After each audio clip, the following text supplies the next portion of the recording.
এই যে ঠনঠনিয়া বাস টার্মিনালের পাশের যে এলাকায়, এই পাশের এলাকাতেই কিন্তু জমজম ইসলামিয়া হাসপাতাল। এখানে কিন্তু কিছুক্ষণ আগে সেনাবাহিনী এবং নির্বাহী ম্যাজিস্ট্রেট অভিযান চালিয়েছেন এবং এই হাসপাতালটি কিন্তু সিলগালা করে দেওয়া হয়েছে। আমরা যেমনটি জানতে পেরেছি এবং দেখতে পেয়েছি যে হাসপাতালের ভিতরে কিন্তু প্রচুর পরিমাণের সরকারি ওষুধ রাখা হয়েছিল এবং এই সরকারি ওষুধগুলো কিন্তু রোগীদেরকে প্রদান করা হচ্ছিল।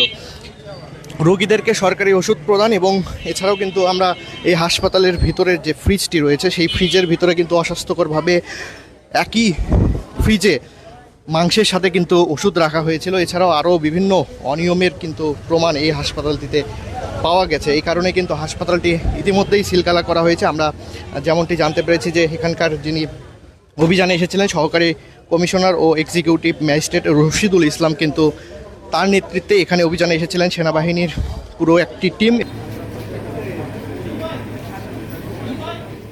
আমরা এখানে মোবাইল কোর্ট পরিচালনাকালে কিছু সরকারি ঔষধও এখানে পেয়েছি, যেগুলো মূলত সরকারি হাসপাতালগুলোতেই শুধু ব্যবহার করার জন্য উপযোগী, যেগুলো বাইরে দেওয়ার কথা না, সেগুলো কিছু আইটেম পেয়েছি এখানে।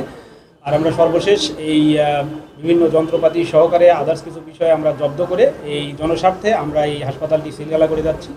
পরবর্তী নির্দেশনা আপনাদেরকে জানাবো। আচ্ছা, যখন বললেন আর একটা বিষয় একটু ক্লিয়ার করবেন, সেটা হচ্ছে সরকারি ঔষধ এই ক্লিনিকে আসলো, কিভাবে আসলো? এই ঔষধগুলো যাদের রাখার কথা, যাদের দায়িত্বে থাকার কথা, তাদের গাফিলতি আছে কিনা বা তারাও জড়িত আছে কিনা এই ওষুধগুলো এই ওষুধ পৌঁছান, এই বিষয়টি নিয়ে আপনারা আসলে আপনারা যেভাবে দেখেছেন এখানে এসে, আমি ঠিক একইভাবে এখানে এসে দেখলাম যে এখানে কিছু সরকারি ঔষধ কিছু আইটেম পাওয়া গেল।